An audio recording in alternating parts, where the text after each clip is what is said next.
Salut les filles, j'espère que vous allez toutes très bien. Donc aujourd'hui je reviens avec cette fameuse vidéo, ça fait plusieurs mois il me semble que je vous en parle, sur les pinceaux Kiko, puisque je vous en ai présenté il me semble un ou deux, je sais plus du tout ce que je vous ai présenté dans les pinceaux, juste je sais que dans mon dernier haul je vous ai présenté mon kit de pinceaux que j'avais récemment acheté. Poser des questions par rapport aux pinceaux Kiko parce que vous avez vu que dans certains de mes tutos make-up j'utilisais ces pinceaux là. Donc j'ai eu beaucoup de retours par rapport à ça pour savoir si je les aimais, ce que j'en pensais, si c'était de la bonne qualité ou pas. Donc aujourd'hui, eh bien voilà, je viens vous parler donc des pinceaux Kiko. Et j'en ai pas 3 tonnes à vous présenter non plus, sachant que le kit, je vous ai déjà fait voilà, une petite impression dessus dans mon haul, dans mon dernier haul. Maintenant je vais vous parler plus en détail des autres et ce que j'en pense bien évidemment. Pour faire ça bien, j'ai pris des petites notes. Donc chez Kiko, vous pouvez retrouver en fait des pinceaux en poil synthétique et des pinceaux en poil animal. Parce qu'il faut savoir que la plupart des super bons pinceaux, ceux que vous pouvez garder pendant, je sais pas, une trentaine d'années, et ça je le dis, c'est même pas en exagérant, les meilleurs pinceaux, c'est bien évidemment avec des poils animales. Parce que c'est du vrai poil, donc c'est pas du poil fabriqué. Et forcément au lavage, etc. En fait vous allez voir que vos pinceaux vous pouvez les garder limite à vie. Moi j'ai un exemple concret, ma mère depuis que je suis toute petite elle a le même pinceau pour la poudre de soleil et ça fait une trentaine d'années qu'elle l'a. Bon maintenant le truc il ressemble un peu à rien mais je peux vous assurer que voilà elle l'a gardé 30 ans et c'est pour vous dire que les poils animaux forcément sont mieux que les poils synthétiques. Puis maintenant ils arrivent à créer des poils synthétiques qui sont d'une extrême douceur et d'une extrême qualité. Donc le poil va pas forcément casser ou va pas se salir, changer de couleur. Si par exemple vous avez des pinceaux de couleur blanche, c'est pas pour autant que vous allez devoir le changer toutes les 5 minutes parce qu'aujourd'hui il existe des poils synthétiques de très haute qualité. Un petit point là-dessus parce que c'était quand même important de le souligner. Moi bien évidemment aujourd'hui je n'achète que des pinceaux en poil synthétique. Si bien évidemment derrière il y a de la qualité parce que je vais pas m'amuser à acheter des pinceaux en poil synthétique pour que toutes les 5 minutes je dois racheter un pinceau parce que voilà c'est de l'argent hein, tout de même et en plus de ça enfin voilà si j'aime un pinceau ça va m'énerver de le racheter tous les 6 mois parce que le truc il ressemble plus à rien. Mais comme je viens de vous le dire, vous avez des pinceaux aujourd'hui qui sont en poil synthétique et qui sont d'une extrême qualité et que vous allez garder sur plusieurs années voire peut-être toute votre vie. J'ai 2-3 pinceaux dans ce style là, je vous en reparlerai bien évidemment, ce n'est pas de la gamme Kiko, qui sont en poil synthétique et ça fait 3-4 ans que je les utilise, qui sont top moumoute et on dirait limite que c'est du vrai poil. En fait je vous ai fait une liste de tous les pinceaux que vous pouvez retrouver chez Kiko qui sont en poil synthétique parce que bien évidemment je ne vais pas vous présenter de pinceaux en poil animal. Alors par contre vous verrez que chez Kiko il y a certains pinceaux qui sont mélangés, c'est-à-dire que vous pouvez voir en fait sur le site internet, vous cliquez sur le pinceau qui vous intéresse, ils vous disent dans la description quel est le type de poil et vous allez voir qu'il y en a qui sont mélangés, donc vous avez des poils synthétiques et des poils animaux mélangés dans le même pinceau. J'en ai juste un comme ceci et je peux vous dire qu'en fait c'est un pinceau que je n'utilise pas parce que je le trouve ultra désagréable, mais ça on va en venir après. Donc la liste, je vous la fais en fin de vidéo pour celles qui sont intéressées. Je vous arrête aussi tout de suite, vous allez me dire ah oui mais je comprends pas. Tu n'arrêtes pas de dire que Kiko ne teste pas sur les animaux, mais ils font quand même des poils, enfin des pinceaux en poil animal. Alors ça n'a rien à voir. Les tests et les pinceaux, ça n'a strictement rien à voir. Kiko, ce qui vous intéresse énormément, vous pouvez voir sur le site internet que effectivement Kiko est une marque qui ne teste pas sur les animaux leurs produits finis et leurs composants. Mais ça n'a rien à voir en fait la fabrication d'un pinceau, parce qu'il y a une manière pour prendre les poils si je puis dire. Après je ne suis pas une pro là-dessus, mais ils disent voilà qu'ils le font dans le plus grand respect de l'animal. De toute manière ça ne serait pas du tout cohérent si voilà, ils n'effectuaient pas de test et que en même temps ils torturaient des animaux pour faire leurs pinceaux. Donc on va commencer avec ces fameux pinceaux et je vais commencer par les 2 pinceaux de teint que je possède de chez Kiko. Donc il y a le numéro 106 qui est un pinceau en duo fibre, il est donc en synthétique, donc il a 2 poils différents, un poil noir qui est plus court puisque vous voyez bien là où ça s'arrête et un poil de couleur blanche qui est beaucoup plus long. Alors ce genre de pinceau est très utile pour appliquer en général les crèmes parce que les make-up artistes, et puis il arrive des gens comme nous bien évidemment, donc il y a des personnes qui aiment appliquer leur crème de jour, voire leur base à maquillage avec ce genre de pinceau. Donc c'est un pinceau qui est fait pour ça à la base, et pour moi il y a certains produits qui sont faits pour plusieurs utilisations. C'est pas parce que ce truc là c'est fait pour appliquer juste ta base que tu es obligé de l'utiliser juste pour ta base. Moi j'utilise pour les fonds de teint qui sont extrêmement fluides bien évidemment, et il est super doux, ultra agréable, il ne perd absolument pas ses poils et je trouve que la forme est idéale en fait pour appliquer le fond de teint. Je suis super étonnée de l'efficacité de ce pinceau et sans hésiter c'est un pinceau que je vous recommande pour le fond de teint parce que vous allez voir qu'il va diffuser la matière telle que ça va vous faire un rendu ultra naturel, sans démarcation, sans effet gras où vous avez aussi vos pores qui sont, vous savez, marqués. Alors un truc important, lorsque vous allez le nettoyer, vous allez voir que ces poils vont sécher très vite, il redevient blanc comme avant et moi c'est un pinceau franchement que je vous recommande si vous cherchez des pinceaux de teint. Donc bien évidemment je vous mets les prix sûrement là sur ma tronche. Moi c'est un de mes coups de cœur dans les pinceaux de chez Kiko. Alors celui-ci, j'ai eu beaucoup de questions parce que vous avez vu que je l'utilisais dans mes derniers tutos, c'est le numéro 102. Donc c'est un énorme pinceau de teint, donc forcément c'est un pinceau pour appliquer tout ce qui est poudre matifiante. Si vous voulez l'appliquer en 2-2, il est tellement large qu'il fait tout votre visage et du coup c'est parfait. Soit pour appliquer votre poudre de soleil, moi c'est pour ça que je l'avais acheté. Alors c'est un pinceau qui me faisait de l'œil depuis pas mal de temps, j'arrêtais pas de passer devant et un jour je me suis dit bon allez vas-y tu l'achètes parce que ça fait tellement longtemps que tu le veux. Donc poil synthétique bien évidemment, il est super agréable, il est très doux, il diffuse parfaitement la matière, enfin voilà, pour moi c'est mon chouchou d'amour, mais le problème c'est qu'il perd ses poils. Vous allez déposer votre poudre de soleil ou autre et vous allez voir des poils aussi longs que ça parce qu'il a des poils très longs comme vous le voyez et c'est pas genre un poil qui va perdre, c'est genre 3 tonnes de poils et il est super relou. Donc en fait c'est un coup de cœur et en même temps c'est un truc que je peux pas trop utiliser parce qu'il est pas du tout pratique. Alors au début je pensais que c'était le mien qui avait un défaut de fabrication et au final j'ai vu que vous aussi vous avez été nombreuses à me dire ouais le mien il perd ses poils, est-ce que toi aussi? Je me suis rendu compte que c'était pas un défaut de fabrication, j'aurais préféré parce que je l'aurais racheté et du coup j'aurais eu mon coup de cœur avec moi sans perdre de poils, mais au final c'est un défaut que tous ces pinceaux là ont, donc je trouve ça vraiment dommage parce que la forme est parfaite, il est super agréable.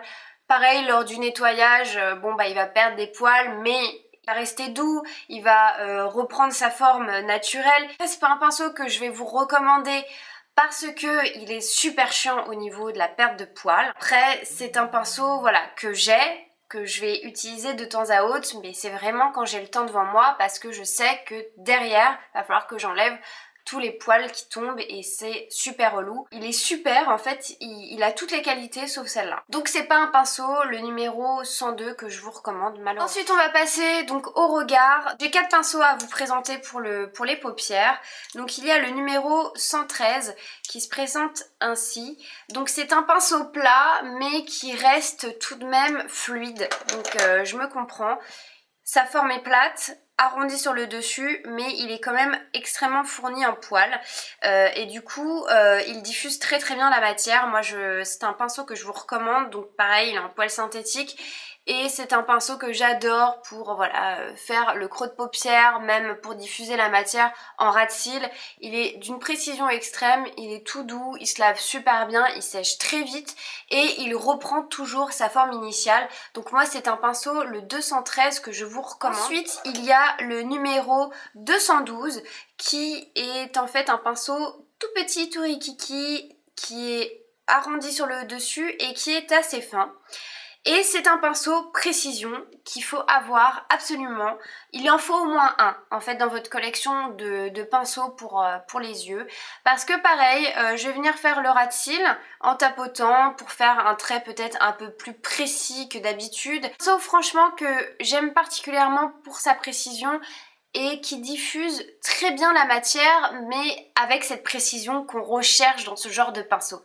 Donc j'ai dit précision 3 fois parce que c'est important de le souligner. Donc le numéro 212, je vous le recommande aussi, c'est en poil synthétique. Il est agréable, il ne vient pas picoter, vous savez, venez vous faire votre ras de cils en tapotant, franchement ça ne pique pas, donc c'est très agréable parce qu'il est fin et en même temps il a quand même une assez bonne couche de poils, donc c'est ça qui donne vraiment ce côté douceur en fait au pinceau. Et pareil, hein, lorsque vous le lavez, il revient bon à sa forme, lui c'est pas trop difficile, mais en tout cas vous n'avez pas tous les petits poils qui peuvent partir dans tous les sens après le premier lavage, il reste doux et voilà. Il est juste génial, moi c'est un pinceau que je vous recommande. C'est le numéro 206, donc ne me jugez pas les filles s'il vous plaît. C'est un pinceau éponge, donc pourquoi j'ai acheté ça, je ne sais pas, je pense que ce jour-là je devais avoir une idée en tête. Et je me suis dit, tiens, ça peut être pratique. Ce qui est sympa dans ce pinceau, entre guillemets, si vous êtes une adepte de ce genre de pinceau, c'est qu'en fait, vous avez le manche, vous pouvez en fait enlever le bout et vous avez, il me semble, dans le sachet, 2 ou 3 recharges comme ça. Donc après, je l'ai déjà utilisé une fois, mais il me semble que c'était pour appliquer en fait des paillettes en tapotant. Et c'est vrai que c'était assez utile. Après, pour ce genre d'application, je peux utiliser plein d'autres pinceaux que j'ai déjà. Donc c'est un peu un achat inutile pour moi, mais il me semble que lorsque je l'avais nettoyée, la mousse était redevenue toute blanche et puis voilà, elle était toujours onctueuse, etc. Ce genre de pinceau, j'en vois pas trop l'utiliser, mis à part voilà pour faire poser des paillettes ou poser des pigments libres. Ça peut être assez utile parce que la mousse en fait va capturer, si vous voulez, la poudre libre et du coup ça va pas être autant diffusé qu'avec des poils. Mais le souci c'est que moi j'ai peur à force d'utiliser ce genre de truc, c'est que la mousse elle s'enlève au niveau du bout et ça me ferait un peu mal de racheter ce genre de truc. Donc voilà, c'est un pinceau que je vous conseille pas forcément, mais qui peut être utile si vous êtes fan de pinceaux. Donc c'est le numéro 206 et c'est peut-être pas un truc voilà que je rachèterais, mais en tout cas celui-là il fait partie de ma collection des pinceaux Kiko. Je vous interdis de me juger pour ça. Le pinceau que j'ai à vous présenter, c'est celui que j'aime le moins, c'est le numéro 200. Donc c'est un pinceau blender. Donc à la base voilà, moi je suis toujours en quête de pinceau blender parce que j'en ai besoin, voilà, j'aime les pinceaux blender. Et celui-ci, voilà, comme j'avais vraiment aimé les autres, je me suis dit bah tiens, je vais acheter celui-là. J'aime pas particulièrement parce qu'il est très désagréable.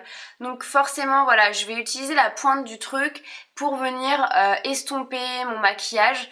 Et je le trouve ultra désagréable, il pique, j'ai l'impression en fait de me gratter... je sais pas, c'est pas agréable quoi, j'ai pas d'autres mots. Ça vient comme si ça venait irriter votre œil si vous faites des allers-retours comme ça. Et en faisant mes recherches, je me suis rendu compte que c'était un pinceau qui était en poil synthétique et en poil animal. Et je vous assure les filles, je vous jure que je ne dis pas ça parce que c'est en poil animal, mais ce pinceau là je le déteste parce qu'il est vraiment pas du tout doux. Malgré que le poil animal à la base doit apporter cette douceur, là je trouve qu'il est irritant et qu'il est pas super top moumoute. Moi c'est un pinceau que je vous déconseille mais vraiment, même si vous vous en foutez d'acheter avec des poils animaux, franchement je vous le recommande pas du tout parce qu'il est horrible ce pinceau. Un pinceau que je n'utilise même pas pour mes clientes, c'est pour vous dire, tellement je le déteste en fait. Donc je ne sais pas ce que je vais en faire. Il va rester sûrement dans mes tiroirs à make-up, mais c'est un pinceau voilà que je ne vous recommande absolument pas. Parce que déjà dès le premier lavage, vous voyez qu'il y a des poils qui sont sur les côtés, il revient pas du tout à sa forme initiale et le bout est de pire en pire à force de le laver. Donc du coup le 200 surtout les filles, oubliez-le, il il est super nice. Pour finir, donc j'ai mon petit kit de pinceaux que j'ai acheté donc sur internet puisque c'est une exclusivité internet. Je vous l'ai déjà présenté dans mon dernier haul. Donc vous avez 5 pinceaux avec 4 pinceaux à double embout. Donc ils sont un poil synthétique et je les adore. Je trouve que déjà la trousse est super pratique pour partir en voyage, ou si vous êtes du genre à avoir toujours vos pinceaux dans votre sac, et bien là voilà, ils sont protégés, la trousse est toute petite donc du coup ça vous prend pas 3 tonnes de place dans votre sac. Et comme je vous le disais, les pinceaux, le manche en fait si vous voulez, il est petit mais c'est pas minuscule et du coup tu peux quand même te maquiller facilement. En fait la taille est parfaite, surtout que moi j'ai des petites mains donc du coup c'est vraiment parfait voilà, pour me maquiller avec. Tous, mais vraiment tous, parce que depuis je les ai utilisés, ça y est, donc je vous donne mon avis et franchement tous sont d'une extrême douceur, d'une super qualité. Je les ai déjà lavés et pareil ça revient en place, donc moi franchement je vous les recommande. Si vous savez pas trop quoi choisir, quoi acheter comme pinceau, là vous avez les essentiels, mais vraiment. Donc après vous n'avez que 2 pinceaux de teint et vous avez donc 3 pinceaux à double embout pour les yeux. Il y a même un petit pinceau, vous avez même un côté qui est pour le rouge à lèvres, donc pour dessiner les lèvres. Et vous avez les essentiels, donc franchement si voilà vous êtes un peu perdu sur quoi acheter, quel pinceau pour quel truc, c'est ce petit kit là, il est vraiment complet. Après ce qu'il manque c'est plutôt un pinceau pour le fond de teint. Si vous êtes vraiment perdu, vous vous en sortez pas, achetez ce kit là, il est vraiment super. Et prenez le pinceau de teint, donc le numéro 106 pour le fond de teint, parce que avoir un kit complet qui est vraiment parfait. Donc moi je vous le recommande à 100%, en plus il m'a coûté 16,90 € et franchement 16,90 €, enfin je trouve ça donné, c'est juste hallucinant. On va passer à la petite liste pour les pinceaux en poils synthétiques. Donc vous avez 3 pinceaux à fond de teint qui est le numéro 107, le numéro 106 et le numéro 105. Donc le numéro 105 c'est vraiment le pinceau de fond de teint de base. Ce genre de pinceau moi je l'utilisais beaucoup avant et depuis que j'ai découvert les pinceaux comme ça, je peux plus revenir au pinceau plat. Après c'est très utile toujours d'en avoir un parce que si vous avez 2-3 détails à faire pour camoufler, je sais pas, une petite imperfection ou pour venir camoufler les cernes, etc. Ça peut être tout de même pratique. Le kabuki qui est le numéro 104 et celui-ci c'est un de mes futurs achats parce que je le trouve juste sensationnel. Vous avez un pinceau rétractable, donc ça c'est pratique si vous êtes comme moi à avoir toujours un petit vanity dans votre sac à main. C'est le numéro 101. Le numéro 213, le numéro 210, donc ça c'est des pinceaux pour les yeux. Vous avez un pinceau eyeliner qui est le numéro 209, le numéro 208 et le numéro 206. Et ensuite vous allez avoir une brosse, c'est le numéro 205. Ça peut être toujours pratique les brosses, donc je vous en reparlerai comment moi je les utilise. Et pour finir, vous avez un pinceau à lèvres qui est le numéro 300. Donc ensuite je me suis également renseignée sur les faux cils parce que sachez qu'il y a certaines marques qui font des faux cils qui coûtent un bras et je ne citerai pas de marque, mais vraiment genre le faux cil, la boîte de faux cils qui coûte 20 € ou 25 €. Alors moi je comprends parce que c'est des faux cils que j'ai déjà utilisés et ce sont des faux cils en fait si vous en prenez soin, si vous les lavez après utilisation, c'est des faux cils en fait que vous pouvez réutiliser au moins une 50aine de fois. Vous avez des faux cils donc de très grandes marques qui coûtent très cher, qui sont faits en poil animal. C'est pour ça que ça ressemble à un vrai cil en fait, si je puis dire. Chez Kiko, donc moi je les ai pas encore testés mais ça me donne vraiment envie parce que voilà, j'aime particulièrement leurs pinceaux donc je me dis que peut-être leurs fossiles sont de très haute qualité. Mais après j'ai un coup de cœur pour les fossiles de chez NYX, je vous en reparlerai, je vous ferai peut-être une revue là-dessus si ça vous intéresse. Une vidéo sur les fossiles, dites-le moi parce que c'est vrai que j'en ai jamais fait et je ne sais pas en fait si ça peut vous intéresser ou pas. Je me suis renseignée, les fossiles de chez Kiko sont des fossiles tous en poils synthétiques et je trouve franchement il y en a certains modèles qui sont vraiment très beaux, très bien réussis. donc je pense les tester très prochainement. Donc voilà les filles, ma vidéo touche à sa fin, donc j'espère que j'ai été assez précise dans la description des pinceaux. En tout cas moi je vous recommande à 100% les pinceaux Kiko. Vous pouvez toujours avoir certaines déceptions comme celui-là. Je t'aime, pourquoi tu perds tes poils? Pinceaux de qualité qui vont vous durer dans le temps, je pense que c'est un bon investissement et c'est pas un investissement où vous allez vous dire putain je mets 50 € dans un pinceau. Donc les poils synthétiques forcément je ne vous recommande que ça. Si vous avez la moindre question sur les pinceaux que je vous ai présentés ou sur les futurs pinceaux que je vais acheter, savoir en fait ceux qui me font de l'œil, voilà, qui sont peut-être mes futurs achats, surtout n'hésitez pas à me le demander. Les pinceaux que vous me recommandez, forcément que je n'ai pas encore acheté chez Kiko parce que voilà, moi je pense acheter pratiquement tous mes pinceaux chez eux parce que je les trouve vraiment top moumoute. Donc je vais arrêter de parler parce que là je n'ai plus d'air. Je vais aller boire un verre d'eau parce que là j'en peux plus. Donc j'espère que ça a été utile, j'espère que j'ai répondu à toutes vos questions et surtout laissez-moi vos commentaires si vous avez la moindre interrogation là-dessus. Sur ce, je vous fais des très gros bisous et je vous dis à très bientôt. Ciao les filles!